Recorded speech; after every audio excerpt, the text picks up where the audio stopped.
Guys, eto usapang ano lang, mapagkwentuhan lang natin. Sa totoo lang habang nakikita ko yung mga pictures ng mga nangyari sa Davao City, yung mga putik sa kalsada, may mga tao na nagtatanggal ng putik sa kanilang mga bahay sa loob, no? Nag-iipon, biglang nagfa-flashback sa akin nung panahon ng Undoy na lalo sa Marikina, 'di ba?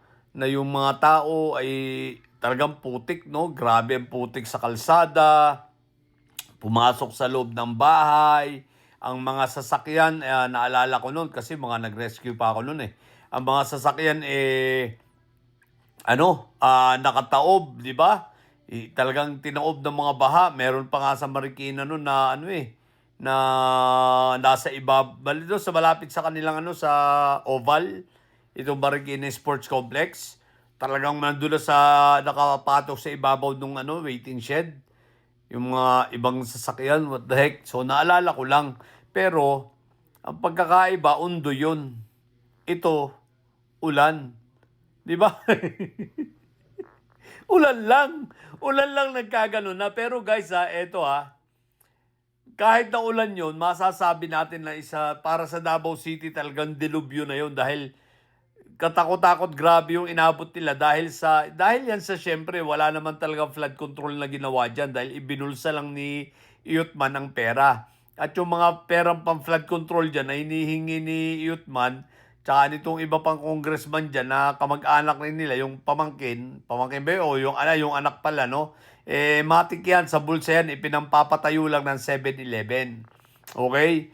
Ganun lang ang ginagawa ng mga yan. So, yan ang inabot ng Davao City. Pero magtataka ka guys First time ko ngayon nakakita ng isang sabihin natin na nangyari sa isang bayan na kalamidad na ang mga tao nagtatawa pa. Na maraming tao hindi man lang naawa, na maraming tao na para bang baliwala lang sa kanila na pabayaan kayo dyan, mangyari sa inyo yan dahil nga sa kabubuhan ninyo, no? Ito yan nga, yung pangyayari sa Davao City. Nakita nyo ba? Kasi tayo may ugali tayo ng na nagmamalasakit talaga at nagtutulungan sa isa't isa kung sino yung bayan na nagkakaroon ng kalamidad na ganyan, di ba? Nagtutulungan, merong mga nagfa-fundraising para ibigay sa lugar na yon, di ba? Katulad na nangyari sa Cebu, nangyari nun sa Undoy, nangyari sa kung saan saang lugar, no? Sa Tacloban, kita naman natin, nagmamalasakit tayo, no? Pero guys, eto, Davao City, wala kayong napansin? Wala kang makikita sa social media na nagmamalasakit ngayon sa Davao City. Bagkos, ang makikita mo, puro pambabash. Puro pinagtatawanan lang at sinasabi sa kanila, deserve nyo yan, deserve nyo yan. Bakit? Deserve naman talaga nila. Bakit nga? Dahil nga sa kagaguhan nila. Isipin mo tuwan-tuwa pa sila sa mga pinaggagawa ng poon nila, di ba? Na may sayad. So ngayon, makita mo sa social media, wala man lang ako makita na nagsasabi na tayo, magtulong-tulong tayo, magbigay tayo ng mga relief.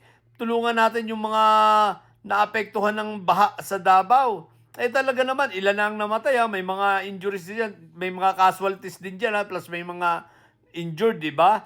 Tapos grabe ang mga nasirang mga bahay dyan. Pero wala akong makita ngayon sa social media na nagsasabi na magtulungan tayo kahit nga yung mga didilis, walang nananawagan ng tabang para sa Davao City. Wala!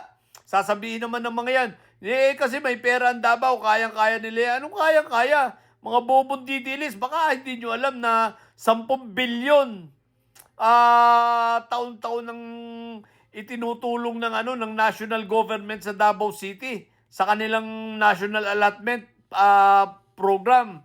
10 bilyon. Anong marami kayong pera?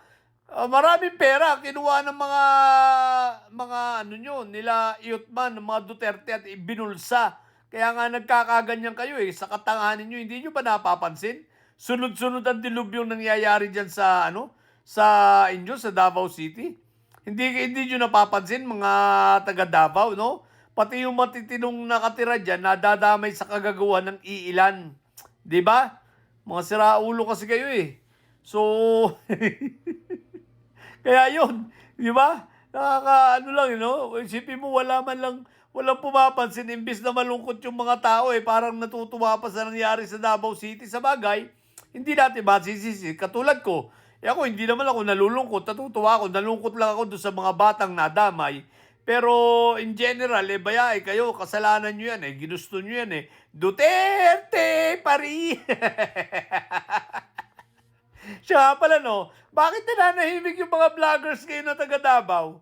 Bakit? Mga nasira ang mga gamit? O anyari? Tahimik yung mga taga Davao City, mga vloggers ngayon, Di ba? Malamang hindi pa tapos maglimas ng putik sa loob ng bahay. Nanyo, deserve nyo yan, mga inayupa kayo. Kaya yun lang, napansin ko lang, wala talaga ako makita sa social media na magsabi man lang na fundraising tayo para dito, di ba? Wala. Kasi nga, balasubas kayo. Balasubas yung mga namumuno sa inyo, kinukonsinti ninyo. Kaya ang taong bayan, walang amor sa inyo. Di ba? Pasalamat nga kayo, pinapaasikaso pa kayo ngayon ni PBBM, Kung ako ang presidente, halimbawa, pababaya ako kayo. Buti na lang. At si PBBM, mabait talaga. Kahit ganyan kayo sa kanya, pinapaintindi niya kayo, pinapaasikaso, pati yung mga kalsadang nasira dyan. Hay nako. So yun lang, kaya in general, deserve ng Davao City ang mga nangyayari sa inyo. O, di ba? Deserve nyo talaga yan. Parang ng panahon ng Sodoma at Gomorrah na unti-unti winawasak, di ba? Ayan, deserve ninyo yan. Na dahil sa mga kalokohan ninyo, tapos ang lakas nyo pang loob tumawag sa Diyos, Na, tumawag pa talaga kayo sa Diyos? Sinong Diyos tinatawagan nyo? Si Kimbulok? Ando, nakakulong. Huwag nyo sabihin tumatawag kayo kay Jesus, minura-mura nga ni Fentabo yun. Kaya huwag kayong tanga. Di ba? So, yun lang. Kaya napansin ko lang na talagang wala akong makita. Social media nagmamalasakit kayo sa Davao City. Lahat puro pambabash. So, dyan yung makikita, galit ang taong bayan sa inyo.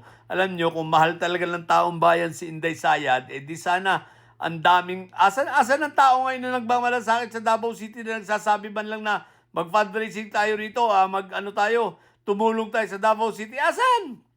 Bakit wala? Kahit taga Mindanao, ayaw tumulong di ba? Mga taga Visayas, bakit? Wala!